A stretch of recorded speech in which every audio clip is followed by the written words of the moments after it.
بسم اللہ الرحمن الرحیم۔ علیہ السلام ایک دعائیہ کلمہ ہے اور بطور دعا یہ جملہ، یہ کلمہ ہر مومن کے لیے استعمال کیا جا سکتا ہے۔ جیسا کہ شریعت میں آپس میں ملاقات کے وقت سلام کی تعلیم دی گئی، السلام علیکم اور وعلیکم السلام۔ اسی طرح سے نماز کے آخر میں امام اور مقتدی دونوں سلام کے کلمات استعمال کرتے ہیں۔ احادیث میں بھی سلام علی من اتبع الہدی کے الفاظ ملتے ہیں، لیکن اس گنجائش کے باوجود، اس رخصت کے باوجود، علماء کرام دو وجہ کے پیش نظر غیر نبیوں کے لیے اس کلمے کے استعمال کو منع فرماتے ہیں۔ پہلی وجہ تو یہ ہے کہ بعض اہل بدعت غیر نبی کو نبی کی طرح معصوم سمجھ کر کے، معصوم مان کر کے ان کے لیے علیہ السلام کا کلمہ استعمال کرتے ہیں، جو کہ ہرگز جائز نہیں۔ تو ان کے ساتھ اس غلط عقیدے میں مشابہت سے بچنے کے لیے علماء کرام اس کلمے کو غیر نبی کے لیے استعمال کو منع فرماتے ہیں۔ جیسے کہ علامہ شامی رحمۃ اللہ علیہ نے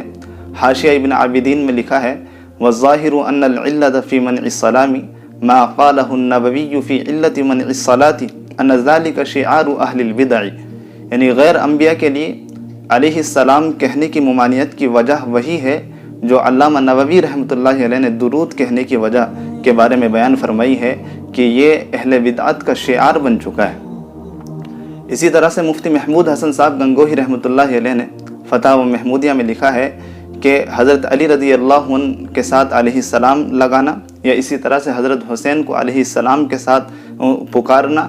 یہ اہل بدعت اور شیعہ حضرات کا شعار بن چکا ہے۔ لہذا کسی بھی غیر نبی کے لیے، خواہ وہ حضرت علی ہوں یا حضرت حسین رضی اللہ عنہما ہوں، کسی بھی غیر نبی کے لیے اس جملے کا استعمال درست نہیں ہے۔ دوسری وجہ یہ ہے کہ عرفاً یہ کلمہ صرف اور صرف انبیاء کرام علیہم الصلاۃ والسلام کے ساتھ استعمال کیا جاتا ہے،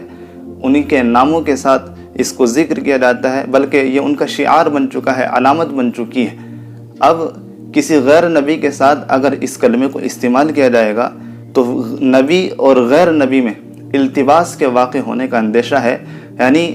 اس قدر یہ جملہ انبیاء علیہم الصلاۃ والسلام کے ساتھ عام ہو گیا ہے، ان کے ناموں کے ساتھ اس طرح سے جڑ گیا ہے کہ اگر کسی غیر نبی کو بطور دعا بھی یہ جملہ کہا جائے تو ممکن ہے کہ عوام اس کو نبی سمجھ بیٹھے۔ تو اس التباس سے بچنے کے لیے کسی بھی غیر نبی کے لیے اس کا استعمال علیہ السلام یا علیہ الصلاۃ والسلام کا استعمال بالکل درست نہیں ہے۔ تو یہ لفظ علیہ السلام یا علیہ الصلاۃ والسلام صرف انبیاء اور ملائکہ علیہ الصلاۃ والسلام کے ساتھ خاص ہے، انہی کے ساتھ استعمال کرنا چاہیے۔ غیر نبی کے ساتھ اس کا استعمال ہرگز درست نہیں ہے۔ حضرت علی کو علیہ السلام کہہ کر کے پکارنا یا حضرت حسین کو علیہ السلام کہہ کر کے پکارنا یہ ہرگز جائز نہیں، البتہ طبعاً یا ضمناً اس کا ذکر جائز ہے۔ یعنی انبیاء علیہ الصلاۃ والسلام کے بعد اگر آل نبی کا یا صحابہ کرام رضی اللہ عنہم اجمعین کا یا صلحاء کا تذکرہ کیا جائے اور اس کے بعد سب کے لیے علیہ الصلاۃ والسلام کا جملہ استعمال کر لیا جائے تو یہ درست ہے، اس کی گنجائش ہے۔ اسی طرح سے رضی اللہ عنہ بھی ایک دعائیہ کلمہ ہے، اور قرآن کریم میں بھی کئی جگہ یہ کلمہ صحابہ کرام رضی اللہ عنہم اجمعین کے علاوہ دیگر پرہیزگار اور متقیوں کے لیے، مومنین کے لیے استعمال ہوا ہے، اور فقہائے کرام رحمہم اللہ نے بھی